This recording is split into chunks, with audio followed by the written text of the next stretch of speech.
He won't be one of my disciples. I can't see him wearing a Frankie Howerd t-shirt. No honorary degree. But you're saying to yourselves, what? What?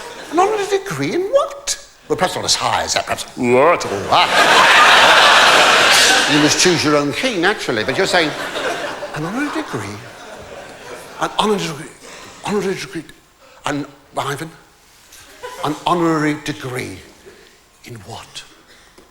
You'll never guess. Psychology. No, honestly, psychology. No, well, you see, in show business, you meet a lot of people, you know, a lot of strange, a lot of weirdos you meet. I mean, worse than me, I promise. I can't prove it, but I've asked. There are a lot of weirdos you meet in show business. And you learn a lot about human nature, because it's a tough business, you know, because I didn't have an easy time when I first started. I used to have to fight and struggle and struggle and struggle and struggle.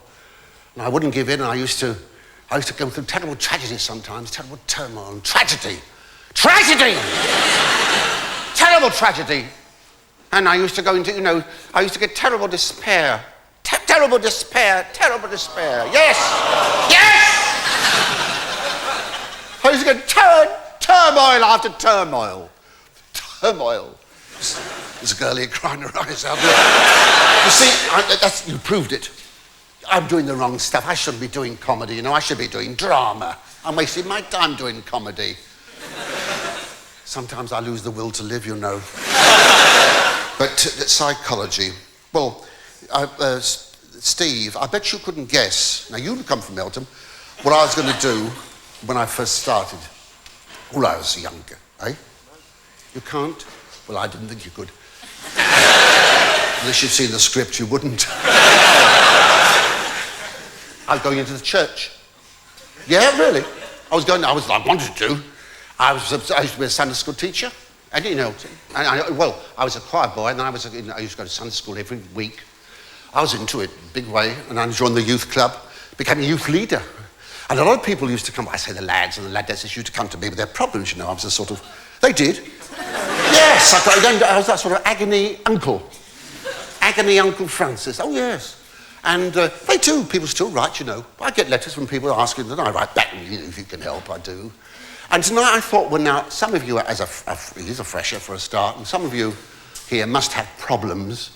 And I thought perhaps I could help you on your journey through Oxford. And so before the Eisteddfod, we got Melanie Johnson and her cohorts to issue some cards. You saw the cards, didn't you, as you came in? And people to wrote their problems out, you see. So what we'll do now, we'll collect those. Steve, will you take your friend and would you mind going is it to the porch there or somewhere? There should be a table. They've got outside there. Yes, would you collect them for me? I'll be grateful. Thank you very much.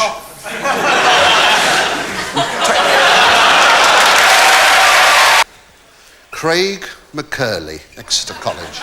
Is he here? Craig? Ah, there.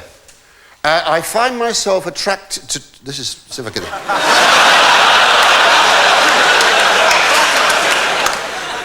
I find myself attracted to older women. I'm a bit scared in case I fall in love with one. My friends might say I was a toy boy. Does it matter? No, it doesn't.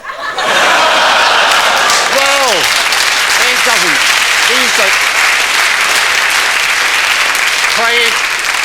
These days it's whatever turns you on, whatever makes you happy.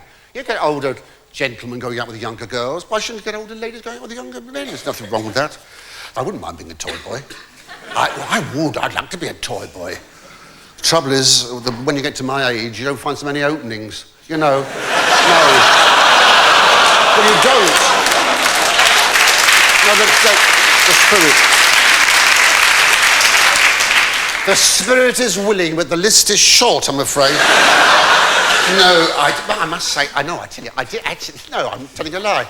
Actually, I did have a little dilly-dally once, you know. No, with an older woman, because I know a lot about older women, because my mother was one, you know. Yeah. And this woman was much older than me. Oh, much older. I mean, she was, you see, what happened was, I got her on the rebound. Well, she said it was on the rebound from an unhappy romance, a broken romance. And apparently she got this obscene phone call from a man in a coin box, and the money ran out. And she no, and because she couldn't trace him, and poor woman, she was upset, you know. But she was a goer. You laugh. She was a goer. Oh, she did everything. She'd watch. She'd been everywhere. She'd done everything. Really, she'd done everything. I mean, she had, shorthand typing, fretch work, pension book fraud. She'd done the lot, yeah. And my friends used to say to me, they used to say to me, oh, she's old for you, isn't she? A bit old. I said, not compared to some buildings. That stopped them in their tracks. Oh, yes, but lust. Ooh, lust. I was a sort of blank page on which she scrawled her mad shopping list of cravings. Oh, I said, I'm sorry, Mrs. No. No.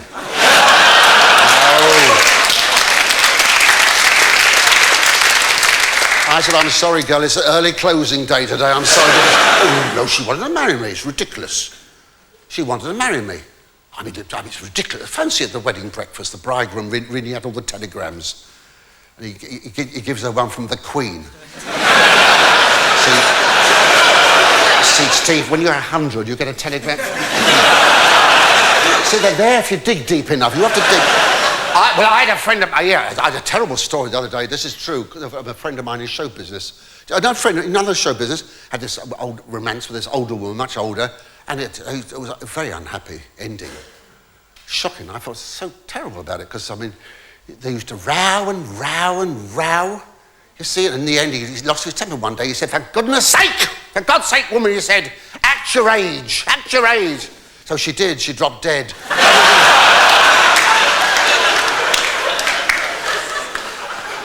Now you can guess, that was told to me by an alternative comedian. Because I wouldn't tell jokes like that.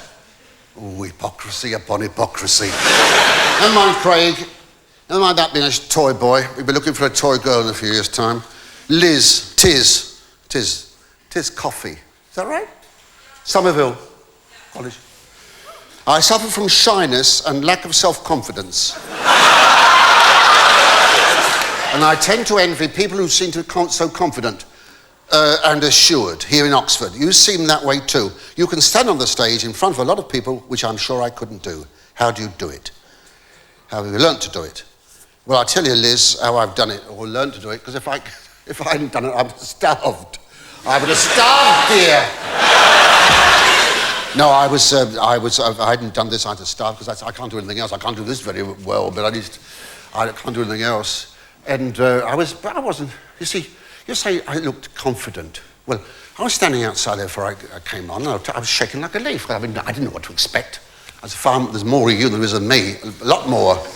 You know, I don't mind audiences walking out. It's when they start walking towards me, I start getting... And I'm trapped here, I'm trapped. You see, I can't dive through the windows like Size Saloni, whatever his name is. No, listen, it's a terrible... we should laugh. It's a terrible thing. Do you know, when I was a little boy, when in Eltham, I was very timid. I really was timid. I was a rich, shy kid. And I put it down to breastfeeding. No, the thing was... But no, listen. No, don't. Please. No, don't. No, please. After I was born, my mother went back to her job on the buses. And she left my father, who was unemployed, to look after me, you see, at home. And he used to breastfeed me. You see, you won't take this seriously. Ivan, do tell them. No, it's true. What he used to do, he used to warm the bottle up, and he used to stick up his vest. And you see, he used to have a little hole. He had a little hole made here, and stick the teat through the hole, because people made their own entertainment in those days. And it fooled me. For 4 weeks, I used to go around calling him mother, and of course, no wonder I grew up twisted. I did, because no, it's a terrible thing, you know. I mean. She was confessing a while ago, but when I was a little boy, I used to wet the bed a lot.